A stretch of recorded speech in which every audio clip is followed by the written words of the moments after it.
I like Mega Man X. They made a Mega Man X comic. Let's talk about it. Mega Man Timelines is a collection of 5 issues set across the main Mega Man timeline, showcasing what a full comic of each era could look like. Though for now, I'm only talking about the second of these, Mega Man X. So does this first issue make me want to see more of this version of X's world? Well, considering that a full comic run continuing after this has already been announced? I sure hope so, but let's find out.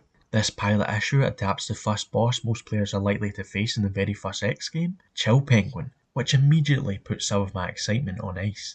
Original stories set in the world of X would be a stronger hook for me personally, just because I feel it invites more creativity and expansion of the world compared to straight adaptations. But I might as well look at the comic for what it is, rather than what it isn't, especially since there's still plenty of room for fresh ideas within the framework of reimagining the game. This issue is set at the start of X's hero journey, beginning with him contemplating the buster attached to him and what that means for his purpose. X here is lacking the fire needed to be a hunter, displaying no sense of proactiveness, simply following Zero and the rest of Hunter HQ after they get a distress call from Chill Penguin's area. Although, seeing a pink navigator from the remake, Maverick Hunter X, makes me wonder if that game's prologue, Dave Sigma, is canon, or at least being used as a basis for this comic. This becomes important when we hear about this snowy biome previously being an excavation site that Chill Penguin's squad was supposed to watch over, a site led by Dr. Kane, the man who found X and created the Reploids based on his image. In the original continuity, Kane is around for the first 3 X games, before suddenly disappearing, never directly mentioned again. But in the remake, Kane is killed off in the prologue to the first game, removing his presence from the series, because I guess Capcom thought that one human was one too many, in this series about humanity and robots. Considering the distant way X and Zero talk about Kane here, it makes me think this is following off the remake continuity, and he is indeed dead, leaving the mystery of what he was trying to accomplish in this unknowable blizzard. Though it's also curious that Zero is here at all, since I always got the impression that he was a bit of a lone wolf in X1.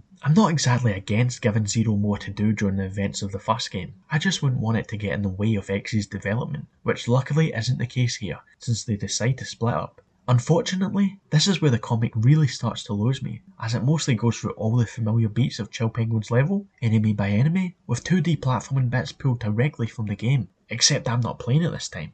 I get why others would find this charming, and I do to some extent, but ultimately it just leaves me a bit wanting, imagining a comic that actually took the time to give more depth and history beyond the 2D plane afforded by the game. Luckily, there is one part that I feel does meaningfully expand the world, the moment where X stumbles across the remains of the excavation team's work, turning the random cave X enters and the free armor capsule into a forgotten research centre dedicated to analysing said capsule. It's a great idea, and one that makes the very gamey concept of these capsules feel like a real tangible part of the world. It's also interesting since this team clearly had information on X, and we'll later find out that Sigma gave the order to wipe them out. So I wonder if this is where Sigma learnt more about X, informing his intrigue later on. Dr. Light then appears in the capsule, giving X's boots an upgrade, but not before delivering a pre-recorded message, highlighting X's role as humanity's champion, a role X isn't able to fully grapple with quite yet. Still, this gives him quite a bit more insight about who he's supposed to be, as he begins his confrontation with yet another ex-Maverick Hunter, Chill Penguin,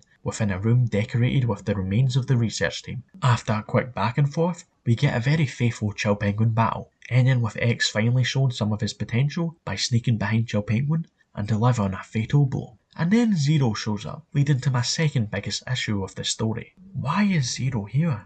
Well, I know why he's here, because people like Zero, and we've got to give him some kind of role in the first issue, especially since we're skipping over the intro stage where he appears. But he just has no place here, since there's no time to give him any kind of subplot, and there isn't even a passing mention of what he got up to before reappearing. It's especially concerning, since it seems like he's going to stick around for all the Maverick fights, which immediately gives X less independence in his arc of becoming an equal hunter to Zero. We then get another difference from the games, as X manages to get some of Chill Penguin's memories as he absorbs his power. An interesting idea, lessened by the fact that it feels more like a quick, less organic way of informing X's next destination, Storm Ego. Though it's weird that X and Zero seem to have little to say about Ego's potential betrayal, though maybe that'd be expanded on in the next issue. At the very least, we get a cool split panel of X and Ego, maybe hinting at some kind of rivalry. But that's where this first issue ends, and overall, it was definitely a mixed bag, and doesn't get me super excited for a full run with this creative team.